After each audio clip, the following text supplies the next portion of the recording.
Everyone, কেমন আছো সবাই? নতুন একটা ভিডিওতে জানাই অনেক অনেক ওয়েলকাম, অনেক ভালোবাসা।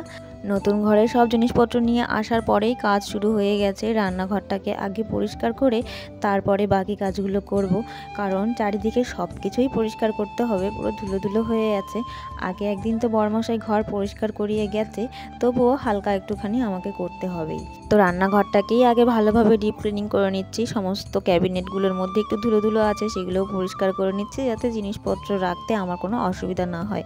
যেহেতু রান্না খাওয়ার চিন্তাটা আগে থাকে মাথাতেই, তো চলো সব কিছু পরিষ্কার করে নিই। আর ওদিকে বরমশাই শুধু ঘর পায়চারি করছে। ওরও খুব কষ্ট হয়ে গেছে জিনিসপত্র নিয়ে দৌড়াদৌড়ি ছোটাছুটি, বাজার ঘাটে গেল।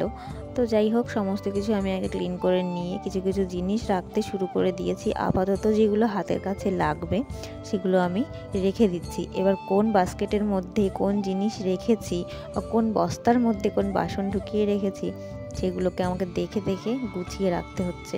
আর এই দায়িত্বটা তো সম্পূর্ণ আমারই, ঘর গোছানো, ঘর থেকে জিনিস নিয়ে আসা। ও তো এগুলো পারবে না।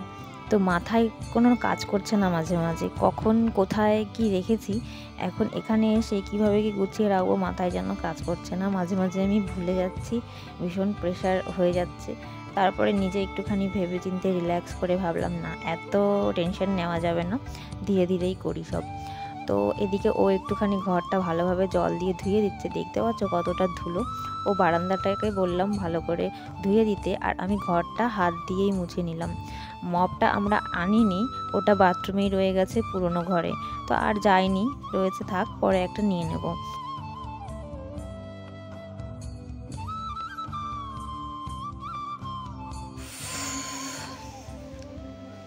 একটু খাওয়া দাওয়া করে রেস্ট নিলাম। নিচেই বিছানা করেছি, কারণ আমাদের এখনো পর্যন্ত খাট নেই। তো চপ্পলটা পরতে কি হচ্ছে তোমার? তারপর ঠান্ডা লাগবে। ও চপ্পলটা সামনে ওই যে রাখছি পরার জন্য। এখন বাজে 4:30, আর ঘরে একটু পুজো দেওয়ার জন্য সমস্ত কিছু রেডি হয়ে গেছে। পণ্ডিতজি এখনো আসেনি। আজ যেহেতু প্রথমেই আসলাম এই ঘরে, তো একটু পুজো তো অবশ্যই দিতে হবে। ভগবানকে ঘরে না বসিয়ে আমরা কি করে ঘরে থাকতে পারি বলো? সেজন্য নিজের বাড়ি হোক বা অন্য বাড়ি হোক, আমরা যেখানে বসবাস করব, ভগবান আগে সেখানে বসবাসযোগ্য করে তুলবে, তবেই তো আমরা থাকতে পারবো। সেজন্য সব কিছু গুছিয়ে নিয়েছি। কি করো এখানে? ওই দেখো কারা, যে যা চায় সে তাই পায়, তাই না? আমার বরের পছন্দের জিনিস। হ্যাঁ পাপ্পি, আসো আসো আসো, প্রসাদ দেবো, আসো। ডেলিভারি এই সিন দেখতে হবে। কোম্পানি এটাকে কি বলে? গোলা। এর মধ্যে কি ভুট্টা রাখা? এটা হচ্ছে ভুট্টার গোলা। ওই তো মানে ভুট্টা রাখার জন্য, স্টোর করে রাখার জন্য। এটা হলো ভুট্টার গোলা। ধানের গোলা যেমন হয় ওরকমই, লোহা দিয়ে বানানো, মেটাল দিয়ে বানানো, বিশাল বড় বড়। হ্যাঁ,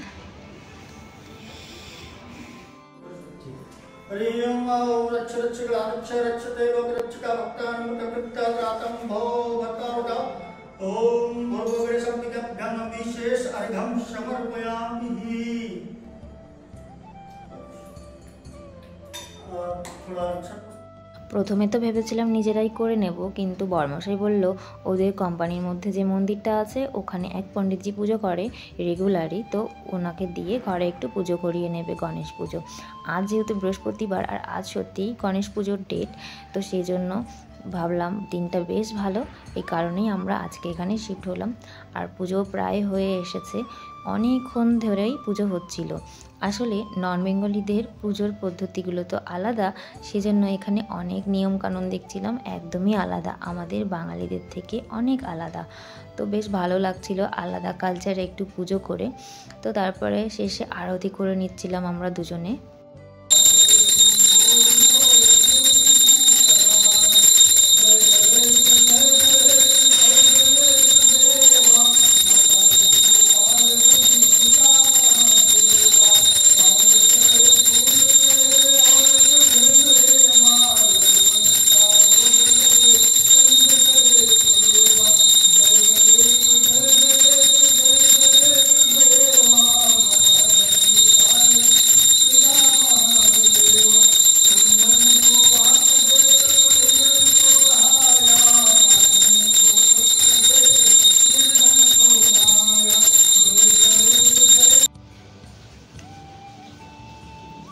পুজো হয়ে গেছে আমাদের।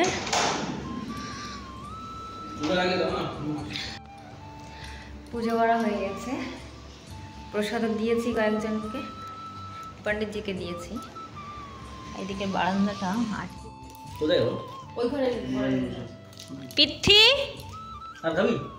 ওই তো সন্ধ্যাবেলাতে দাদারা এসেছিল, একটু চা করেছি, সঙ্গে একটু চানাচুরও খাওয়া হচ্ছে। নতুন ঘরে এসে প্রথম দিন রাতে কি খাচ্ছ? খিচুড়ি, বেগুন ভাজা। ভালো লাগছে খিচুড়ি? হাতের তেল দিয়ে হেভি লাগছে। হ্যাঁ, খাচ্ছে সেই অনুষ্ঠান বাড়ির মতো আঙুল চেটে চেটে। অবশেষে একটু রেস্ট পেলাম, তাই তো? প্রথম দিন নতুন ঘরে, আজকে রাতে কেমন ঘুম হবে জানি না,